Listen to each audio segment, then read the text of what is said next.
네, 지난주에는 딸기 독화살 개구리에 대해서 말씀을 드렸는데요.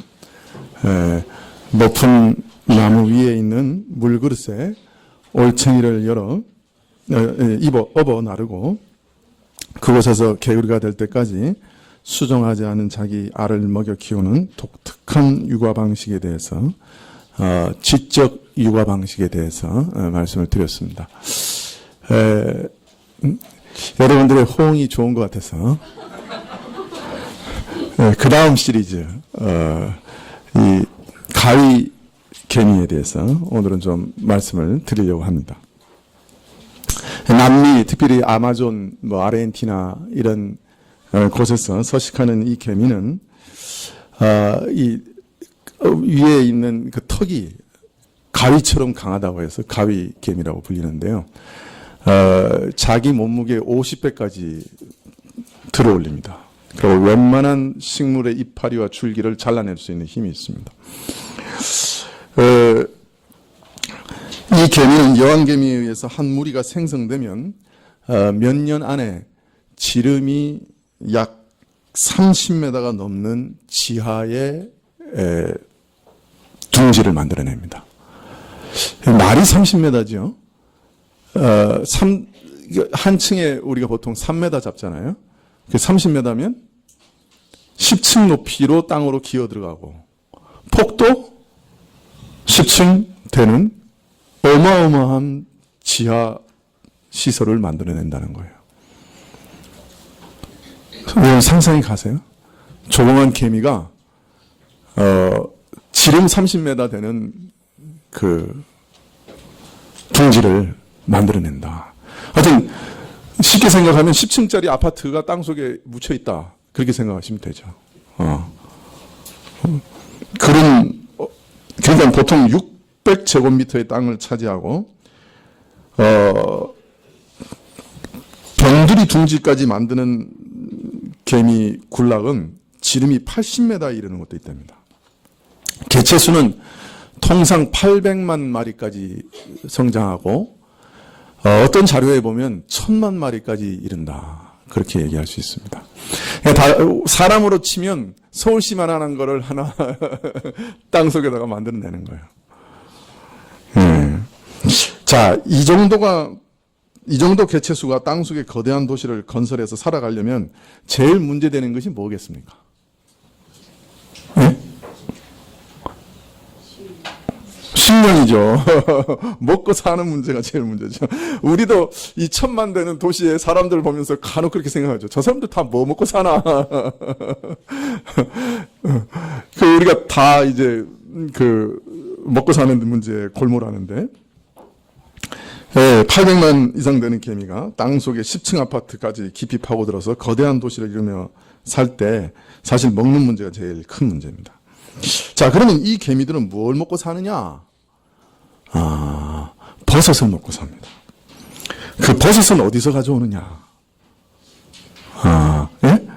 예, 놀랍게도 이들은 농사를 지어서 먹고 삽니다. 버섯 농사를 지어서 먹고 삽니다.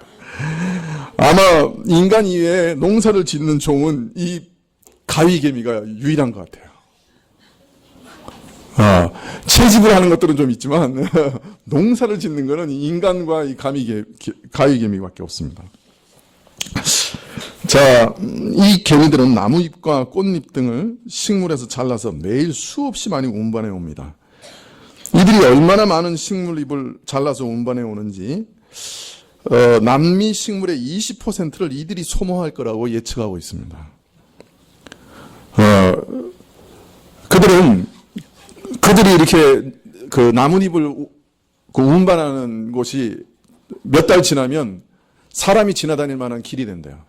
하도 왔다 갔다 하니까. 그리고 그 주변에 있는 나무는 다 잘라서 운반해 가니까 밀림에 이렇게 길이 난다는 거예요. 자, 그런데 문제는 이들은 이 잎을 먹는 게 아니에요. 이들은 오직 이 잎을 버섯을 키우는 배지, 즉 버섯의 먹이 역할로만 잘라가는 것입니다. 그리고 개미들은 그 나뭇잎을 먹이로 하는 버섯을 먹고 사는 거예요. 저는 참 신기한데 여러분은 신기한 것 같지 않나요? 제가 대학 다닐 때 이 균류, 이게 곰팡이, 버섯 이런 것에 대해서 배운 적이 있습니다. 가장 중요한 것은 버섯을 재배하려면 버섯이 서식할 수 있는 배지가 굉장히 중요합니다. 제일 손쉽게 우리가 키울 수 있는 버섯이 뭐냐면 느타리 버섯이에요. 이 느타리 버섯은 참나무 줄기가 꺾인 곳 또는 이 참나무가 잘라진 둥치 위에서 잘 자라는데요.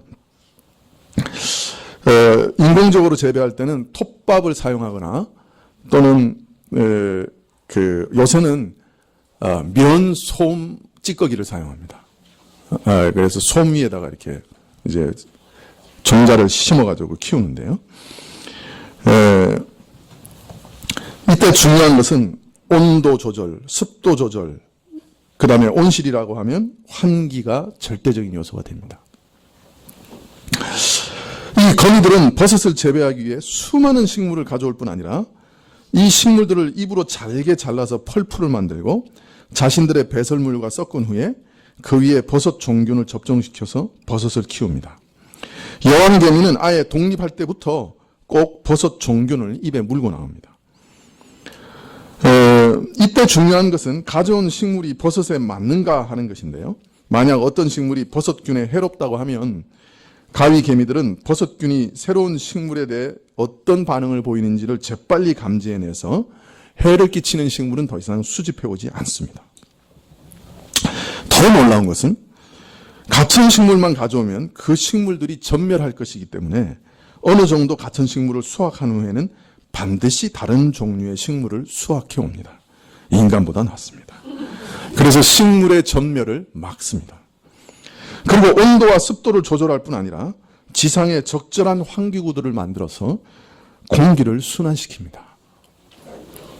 그래서 버섯 재배로 인해서 나오는 CO2를 바깥으로 배출해냅니다. 또 버섯 재배에서 가장 많이 실패하는 게 왜 실패할까요? 버섯의 완벽한 조건을 만들어도 그 사이에 다른 박테리아나 다른 곰팡이가 침투하기가 참 쉽습니다. 버섯도 곰팡이의 일종이거든요. 같은 균이에요. 그래서 자실체라고 하는 것을 형성하는 것은 보통 우리가 버섯이라고 그러는데요. 곰팡이 중에. 그래서 다른 곰팡이가 이렇게 특히 파란 곰팡이 같은 것이 확 덮쳐가지고요. 완전히 느타리 버섯 같은 것도 이렇게 다 녹아버리는 경우도 많거든요. 그런데 이 가위개미들은 버섯균이 잘 자랄 수 있도록 다른 곰팡이의 공격을 받아 썩지 않도록 액티노박테리아라고 하는 일종의 박테리아를 가지고 있습니다. 개미의 뒷가슴 옆판의 분비샘이라고 하는데 어딘지는 잘 모르겠는데 거기 박테리아가 서식하는데요. 여기 이 박테리아는 천연 항생제를 분비해서 버섯균을 공격하는 다른 곰팡이나 박테리아를 억제합니다. 액티노박테리아는 현재 세계 여러 항생제를 만드는데 사용하고 있습니다. 마지막으로 배지, 이렇게 느타리 버섯 같은 것을 이렇게 심어서 키우는 영양 덩어리 배지는 느타리 버섯도 마찬가지인데 몇 번 수확을 하고 나면 버리고 다른 것으로 바꿔야 됩니다. 무한히 거기서 영양분이 나오는 게 아니거든요. 또 다른 곰팡이에 감염된 배지도 버려야 됩니다. 가위개미들은 폐기물을 전문적으로 운반하는 개미들이 있어서 폐기물 더미에 가져다 놓습니다. 심지어 폐기물이 폐기물 더미에 도착하면 폐기물 처리 개미들이 따로 있어서 이를 정리하여 바깥으로 운반해냅니다. 또 폐기물 운반 개미들이 편하게 일할 수 있도록 폐기물 더미들을 잘 정리하기까지 합니다. 특별히 폐기물 중에는 다른 곰팡이들도 섞여 있을 수 있기 때문에 다 죽어가는 개미들이 마지막 운반을 역할을 하고 있습니다. 정말 와죠? 네. 이들은 버섯 재배로 말하면 정교한 종합 기술을 갖고 있습니다. 지금까지 말씀드린 것은 인간이 아니고 개미입니다. 여러분 유의하셔야 돼요. 제가 지금까지 말씀드린 건 개미예요. 인간이 아니에요. 예. 사람보다 이 개미들이 버섯 농사를 더 잘 짓습니다. 물론 놀랍게도 이들은 사람처럼 실패도 합니다. 그래서 실패해가지고 여왕개미와 일개미들이 집을 버리고 다른 곳으로 탈출하기도 합니다. 다른 곰팡이들이 농장을 점령해버리면 이들은 탈출하는 거죠. 자, 여러분, 이것이 오랜 진화의 선택에 의해 가능한 일일까요? 어떤 개미가 우연히 버섯을 먹을 수 있다는 것을 발견하고 버섯을 먹은 후에 버섯이 특정 식물의 펄프 위에 잘 자란다는 것을 또한 발견하고 식물을 수확해서 배지를 만들고 버섯 종균을 이식하기로 결정했습니다. 어떻게 이런 지적 결정을 할 수 있었을까요? 이것은 일반적으로 농토에 씨를 뿌려 수확하는 것보다 훨씬 어려운 농사입니다. 먼저 배지를 만들기 위해 식물을 가져와야 하는데요. 이런 버섯 농사는 인간도 최근에 현대 농업 기술이 발전한 후에나 한 일입니다. 물론 천년경에 중국 같은 데서는 느타리 버섯을 만들기 위해서 느타리 버섯이 많이 야생하는 주변에 나무들을 잘라가지고 지프로 덮어놓고 물을 뿌리고 도끼로 쪼갈려가지고 일부러 그 가지를 쳐놓고 이렇게 했어요. 그래가지고 이렇게 버섯 종균이 날라와서 자연스럽게 이렇게 만들도록 한 1000년 전부터는 이제 인공 재배를 시작한 거죠. 그러나 버섯을 가지고 와서 종균을 가져와서 나무를 뚫고 거기다가 종균을 이식한 것은 1920년대부터 시작한 거예요. 제가 알기로는. 버섯 재배를 인간은 1920년도부터 시작했고, 개미는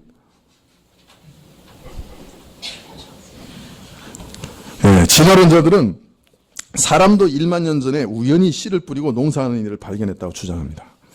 이들 이론에 따르면 사람보다 수십만 년 전에, 아니 수억 년 전에 개미가 먼저 농사일을 발견한 것이에요. 그것도 고도의 버섯 농사를 짓기로 결정했습니다. 뿐만 아니라 버섯 재배에 필요한 환기장치와 지하 비닐하우스를 설계했고, 다른 박테리아와 곰팡이를 억제하는 농약을, 그것도 생물농약을 개발하기로 결정했습니다. 인간이 생물농약을 개발하기 시작한 것은 1950년대 이후입니다. 그리고 이 지식을 다음 여왕개미가 알에서 태어나 날아가기 전에 전수하기로 했습니다. 신비죠. 이것이 오랜 세월에 걸쳐서 서서히 자연의 우연적 선택에 의해서 만들어진 체계다. 여러분, 이 말을 믿을 수 있습니까? 현대과학이 총동원된 농장보다 더 우수한 농장을 오직 우연과 선택의 방식으로 만들어냈다. 저는 도저히 못 믿겠습니다.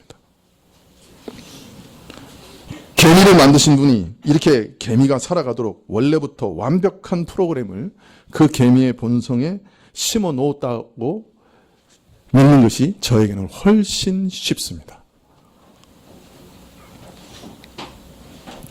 물론 물질을 에너지로 만드는데 수십 수백 가지의 효소가 필요한 정밀한 체계를 가지고 있는 세포가, 그죠? 우리 몸을 구성하는 세포가 어떻습니까? 세포는 물질을 먹고, 그죠? 그 안에서 에너지를 만들어내는 놀라운 기능을 갖고 있잖아요. 그 세포가 아미노산 더미 속 가운데서 우연히 만들어졌다고 생물학자들이 믿고 있으니 뭐 더 말할 것도 없죠. 이 사람들의 믿음은 정말 위대해요. 그 말은 마치 철광석에 함유된 있던 철이 우연히 자주 녹아내리다가 시계가 되었다고 믿는 것과 같습니다. 네. 저는 이것은 부활을 믿는 신앙보다 더 대단한 신앙이라고 생각이 됩니다. 자, 이처럼 하나님께서는 자연계 곳곳에 자신의 지혜와 능력을 보이고 계시지만 인간은 영적 눈이 멀어서 자신들의 눈으로 보고도 하나님을 믿지 못합니다. 그 개미의 완벽한 사회 체계를 보고도 그게 우연이 됐다고 주장합니다. 혹 이런 자연 현상들을 보면서 어떤 지적 존재가 모든 자연을 설계했다고 믿는다 할지라도, 통상 지적 설계론이라고 하죠. 그러나 성경 말씀을 통해 이 천지를 창조하신 하나님을 발견하지 못하면 성경 말씀이 열려서 이 모든 것을, 이 모든 존재하는 것을 예수 그리스도의 아버지, 그 하나님께서 말씀으로 창조하셨다 하는 것을 믿지 못하면 참된 진리에 아무도 이르지 못하는 것이죠. 이 세상을 창조하신 하나님을 알 수도 없고 만날 수도 없는 것입니다. 눈으로 본다고 믿을 수 있는 것이 아닙니다. 그만큼 믿음이라고 하는 것은 특별한 것이에요.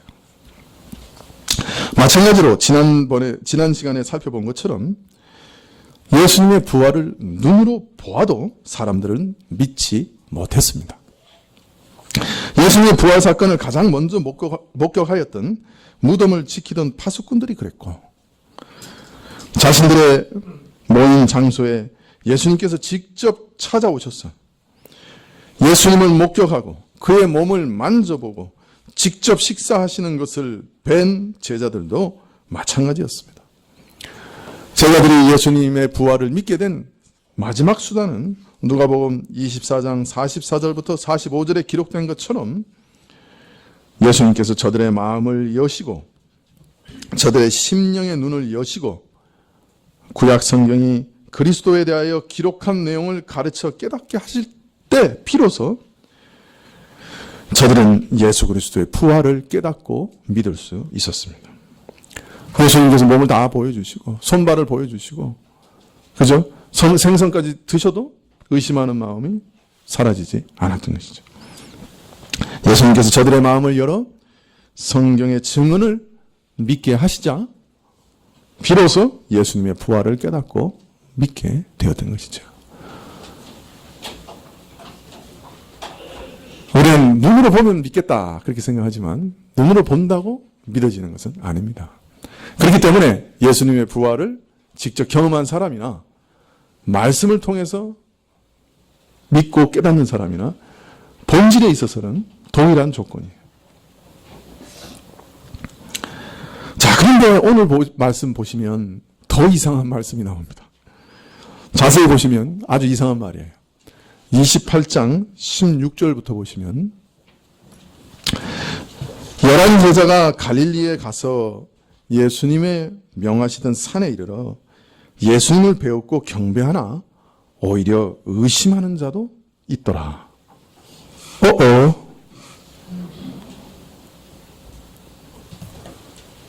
조금 이상하지 않아요? 이 말씀? 뭐가 이상해요? 아직도 의심해. 그죠? 아직도 의심해. 지금 이 장면은 우리가 지난주에 읽었던 누가복음에 있던 장면하고는 다른 거예요. 우리가 지난 시간에 읽었던 누가복음의 장면은 예수님하고 11제자가 처음 만났던 장면이에요. 그 11제자가 방에 이렇게 있었는데 예수님이 갑자기 나타나셨어요. 그래서 사람들이 영인가 하고 깜짝 놀랐죠. 그리고 의심하고. 그죠? 예수님이 야, 내 손발 다 만져봐. 그러셨어요. 그죠? 생선 있느냐? 가져와서 식사를 하셨어요. 그건 이제 첫 번째 장면이에요. 그때 예수님이 처음 나타나셨으니까 좀 의심할 수도 있겠죠. 그죠? 근데 지금 장면은 예수님께서 구약의 예언을 다 말씀하시고 저들의 마음을 열어서 깨닫게 하시고 확증하시고 믿게 하시고 그 다음에 부활하신 후에 어느 정도 시간이 지난 다음에 사건입니다. 처음에 예루살렘에 있는 어느 초소에서 이제 나타나신 다음에 여러 번 나타나셨죠. 처음 나타날 때 누가 없었어요? 도마가 없었죠. 도마가 뭐라 그랬어요? 나는 그 창자국에 손가락을 넣어보기 전에는 안 믿겠다. 그랬죠? 그 다음에 또 예수님 나타나셨어요. 그 다음 도마 보고 뭐라 그러셨어요? 야, 손가락 넣어봐. 넣어보고 믿는 자가 돼. 여러 번 만나셨어요. 그런 다음에 갈릴리까지 간 거예요. 제자들이. 그래서 갈릴리의 어느 산에 가가지고 예수님께서 그 영광을 온전히 이제 드러내시니까 제자들이 예수님을 경배했어요. 근데 문제는 뭐예요? 경배하면서도 지금 뭐라는 거예요? 의심하더라는 거예요. 이게 말이 돼요? 뭐 이런 것들이 다 있어요. 그냥 옆에 있으면 지워받고 싶죠. 아니 그거 안 믿어도 이렇게 안 믿을 수가 있어요. 그죠?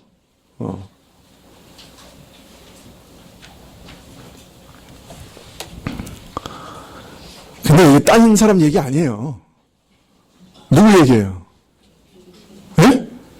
우리 얘기죠, 뭐. 자세히 읽어보면 우리 얘기예요, 사실.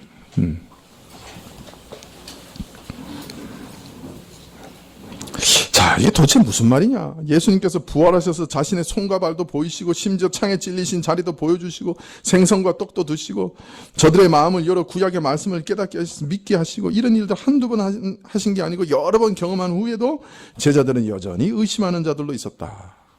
의심하는 자들도 그 중에 있었다. 이게 도대체 무슨 말이냐? 이들은 왜 이렇게 의심하였던 것인가?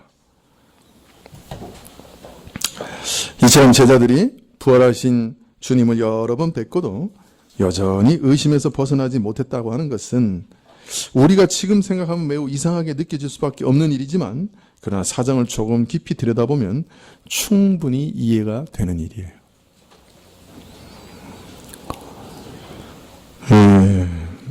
우선 제자들이 믿지 못한 그 불신앙의 내용이 단순히 죽은 자가 살아난 이적 자체를 믿지 못했다고 말하기는 어려울 것입니다.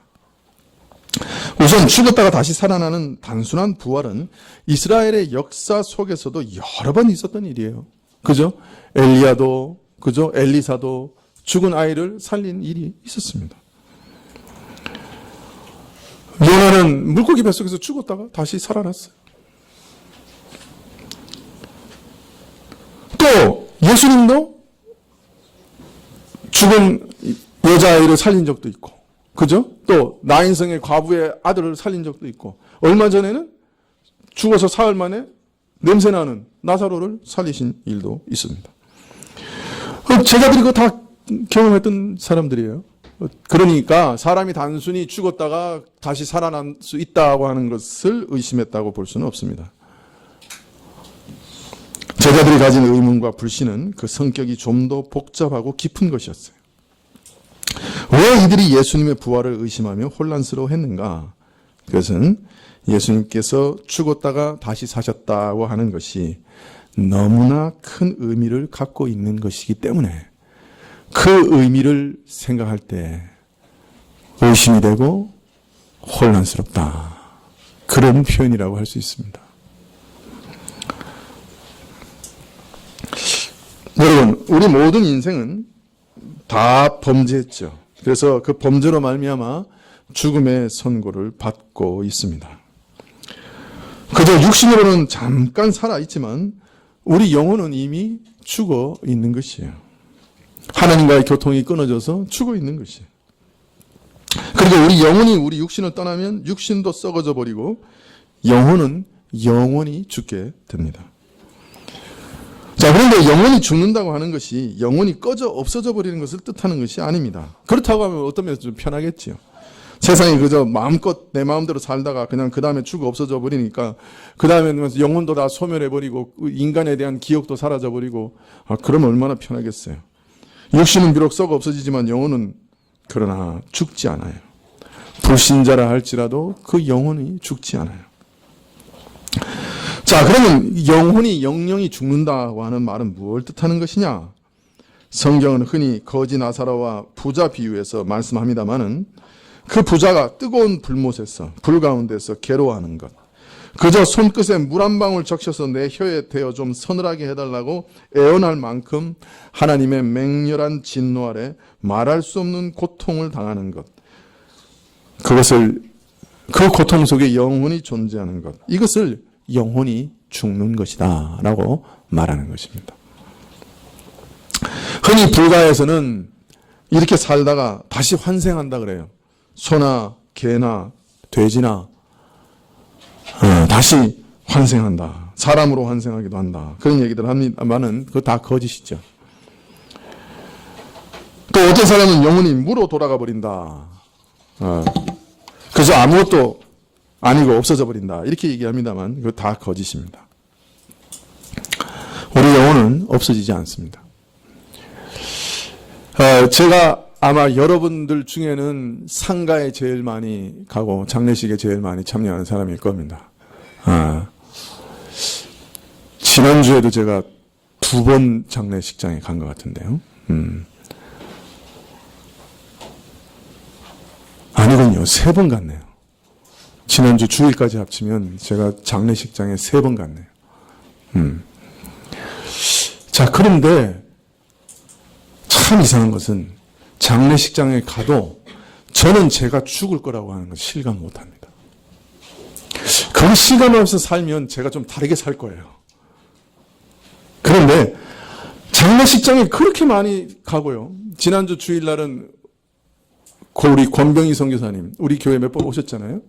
그 간경화로 고생하시다가 10년 동안 간경화로 고생하시다가 돌아가셨는데 저하고 나이가 같더라고요. 문상을 갔는데 얼굴도 보고 대화도 나누고 같이 말씀도 나누고 교제도 했고 그런 분이 돌아가신 거예요. 그런데 저는 나도 죽을 수 있다라고 하는데 별로 실감이 안 갑니다. 죽음에 대한 실감이 전혀 없어요. 왜 그럴까요? 사실 우리 영혼은 죽지 않는 존재이기 때문에 그렇습니다. 영원히 존재하는 존재이기 때문에 우리는 다른 수많은 사람의 죽음을 보면서도 사실 나도 죽을 것이다 라고 하는 실감을 못하는 것이에요.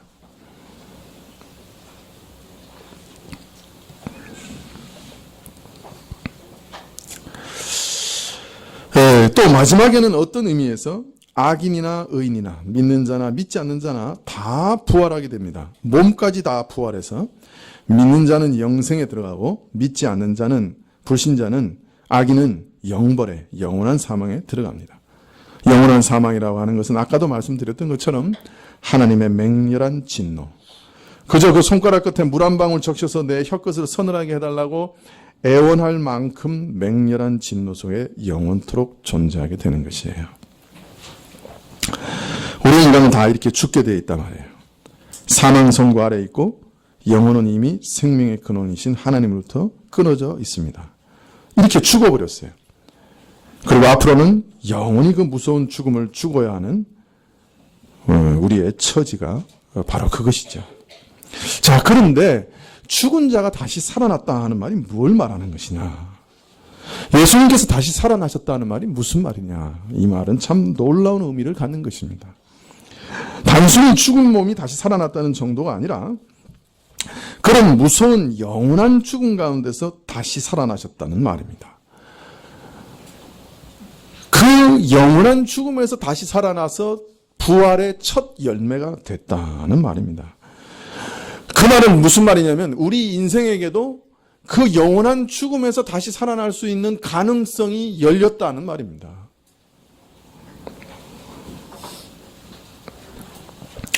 이미 하나님으로부터 끊어져 우리 영혼이 죽어있는 우리에게 남아있는 유일한 가능성은 죽은 데서 다시 살아나는 이 부활의 가능성밖에 없습니다. 그냥 놔두면 그냥 영혼은 죽고 말고 그 육체는 썩고 맙니다. 이 죽음에서 다시 살아나는 것은 부활의 가능성밖에 없습니다. 그냥 놔두면 영혼이 죽고 말죠. 다시 살아나야 되는데 이것을 실제로 이루신 분이 바로 예수 그리스도입니다. 예수 그리스도의 부활입니다. 따라서 예수 그리스도께서 부활하셨다고 하는 것은 모든 죽은 자들에게 있어서 유일한 소망입니다. 영원히 죽을 수밖에 없는 우리에게 있어서는 유일한 소망입니다. 믿으십니까? 네, 이 소망 외에는 다른 소망 없습니다. 예수 그리스도 외에는 다른 구원의 길을 우리에게 알리신 적이 없습니다. 속지 마십시오.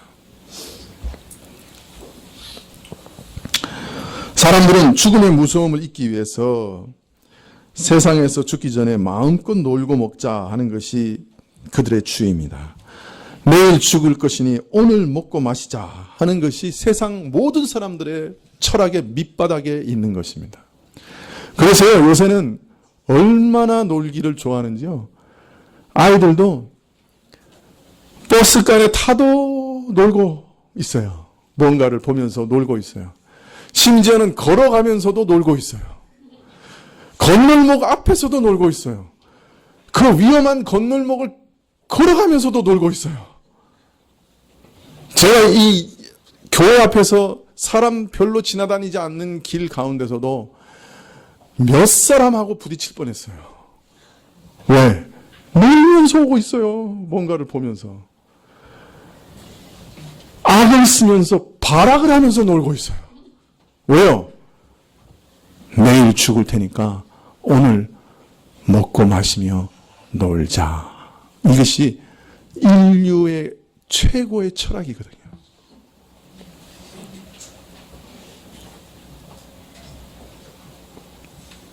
인류는 정말 알고 있어요. 죽을 걸 알고 있어요. 죽음 이후의 심판을 그 마음속에 두려움으로 알고 있어요. 아무리 도망가려고 해도, 아무리 자기를 속이려고 해도 그거 속일 수 없어요. 신은 죽었다! 그러고 가르쳤던 철학자가요, 죽으면서 나는 지옥에 간다! 그러면서 죽었어요. 철인 니체라고.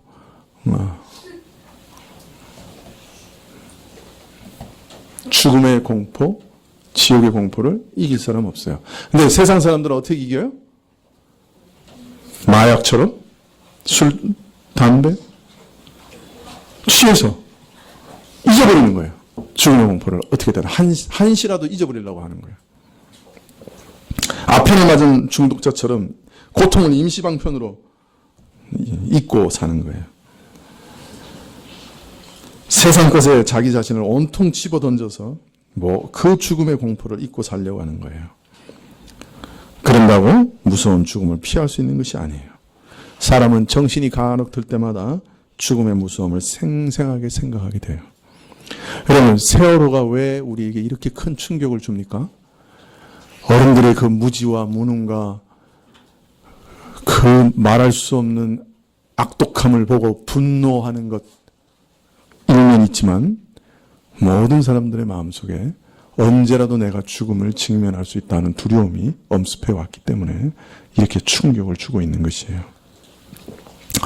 잠깐 잊어버렸던 것인데 확연하게 되살려 놓은 것뿐이에요. 사람들은 정신이 들 때마다 이 죽음에서 어떻게 피할 수 있을까 온갖 노력들을 다 해왔어요. 그러나 여러분, 여기 죽음을 피할 수 있는 진정한 문이 열린 것이에요. 영원히 죽지 않을 수 있는 가능성이 이제 우리 앞에 열린 거예요. 그 증거가 바로 예수 그리스도께서 부활하셨다는 겁니다. 첫 열매로 부활하셨어요. 우리가 그를 믿고 따르면 우리도 부활할 것이에요.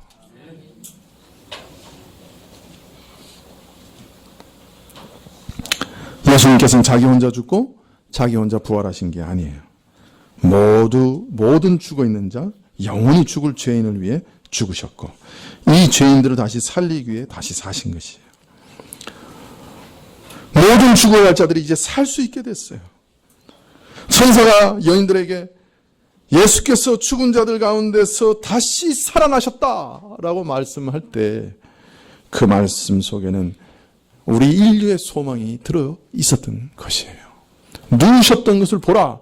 그는 이제 더 이상 죽지 않으시고 그 죽은 자 가운데서 살아나셨다.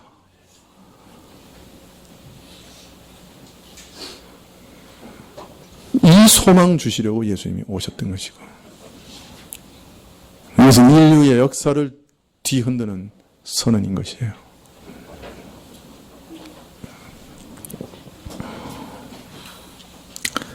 여러분, 오늘 우리에게도 마찬가지입니다.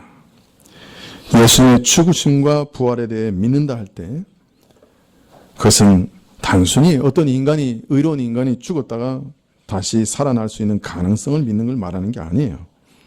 이건 매우 지엽적인 것이고 부차적인 것을 지나지 않아요. 그리스도의 죽음과 부활을 믿는다고 할 때는 그것은 메시아의 죽음과 부활을 믿는다는 말이요, 바로 나의 죽음과 부활을 믿는다는 말입니다. 성경에서 그리스도의 죽음과 부활에 대해서 말씀하시는 모든 것을 믿는다는 것을 말합니다. 내가 그리스도와 함께 죽었고 내가 그리스도와 함께 다시 산 것을 믿는 것입니다. 내가 이제 그 부활 생명 가운데 살아가는 것을 믿는 것입니다. 죄에 대해서는 죽은 자와 같고 의에 대해서는 산 자로 살면서 성령의 도우심으로 내 안에 이전에 없었던 새로운 생명으로, 의를 향한 생명으로 살 수 있게 되었다는 것을 말하는 것입니다. 내가 오늘 매일 죄를 짓고 있지만, 그러나 죄 속에서 마귀에게 끌려다니던 그 옛사람은 그리스도와 함께 이미 십자가에 못 박혀 죽었다고 하는 것을 믿는 것입니다. 아직 내 안에 육체의 습성이 남아있어서 죄에 속아 넘어가는 때가 많지만, 그러나 마귀에게 종로로 다던 옛사람은 이미 죽었다 하는 것을 믿는 것입니다.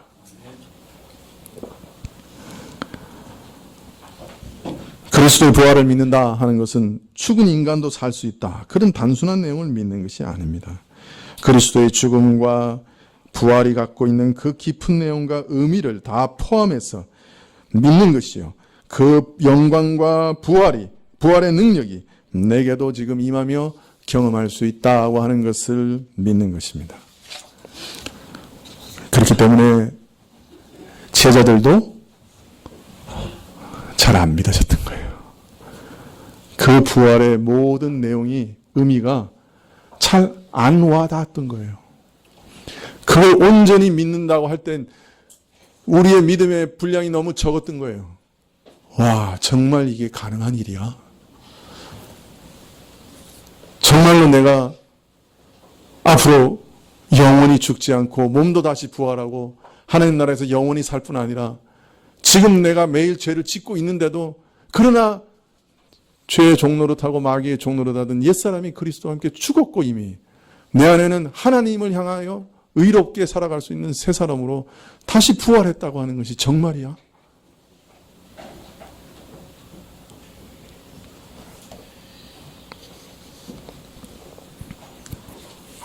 도대체 죄에 대해서 죽고 의에 대해서 살았다고 하는 말이 무슨 말이지? 옛사람이 죽고 새 사람으로 거듭났다고 하는 말이 도대체 무슨 말이지? 예수님과 연합해서 세례를 받았다는 말이 무슨 말이지? 예수님께서 나를 의롭다고 하시고 예수님의 모든 의를 내게 선물로 주셨기 때문에 이제 내가 하나님 앞에 설 때는 완전히 죄 없는 자로, 완전한 의인으로 산다는 말이 무슨 말이지? 오늘 내가 이렇게 많이 죄를 짓고 있는데도 하나님 앞에 설 때는 나는 완전히 죄 없는 자로 서게 되고, 오늘 짓고 있는 이 죄가 아무 상관없이 나는 하나님 앞에서 완전한 의인으로 서게 된다는 말이 무슨 말이지? 오늘 이렇게 범죄하고 있는데도 예수님께서 날마다 내 발을 씻기고 계시고 마지막 날을 온전하게 깨끗하게 씻기셔서 주 앞에 서게 하신다는 말이 도대체 무슨 말이지?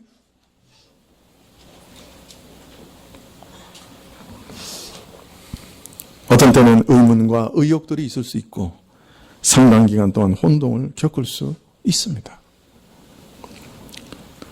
제자들도 오순절 성령 강림 이후에 계속 성령께서 밝히 비춰주셔서 온전히 깨닫게 되었을 거예요. 물론 사도들의 경험과 우리가 어느 정도 차이는 있지만 우리 믿는 신자들의 깨달음과 믿음의 성장의 과정도 이와 비슷하다고 할 수 있습니다.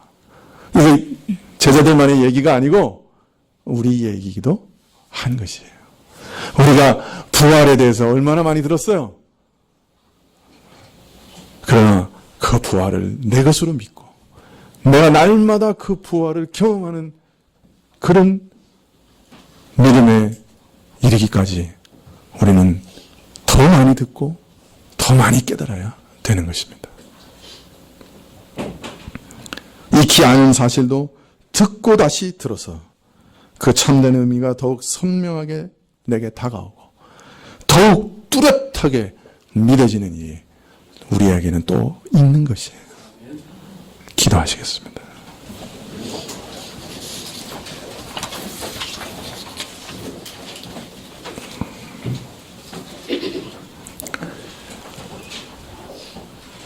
주여, 오늘도 겸손히 무릎 꿇고 기도하는 것은 우리 마음을 여시사 주의 마음을 깨닫게, 말씀을 깨닫게 하옵소서.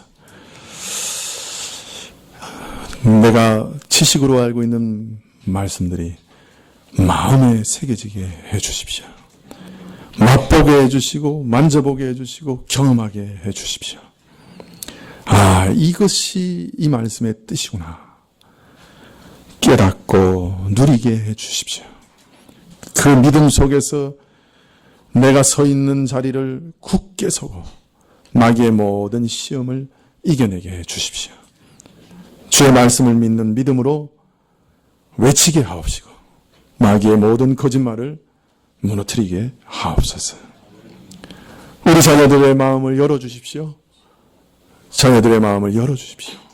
주의 말씀을 깨닫게 해주십시오. 믿는 마음으로 살게 해주십시오. 예수님의 이름으로 기도합니다. 아멘.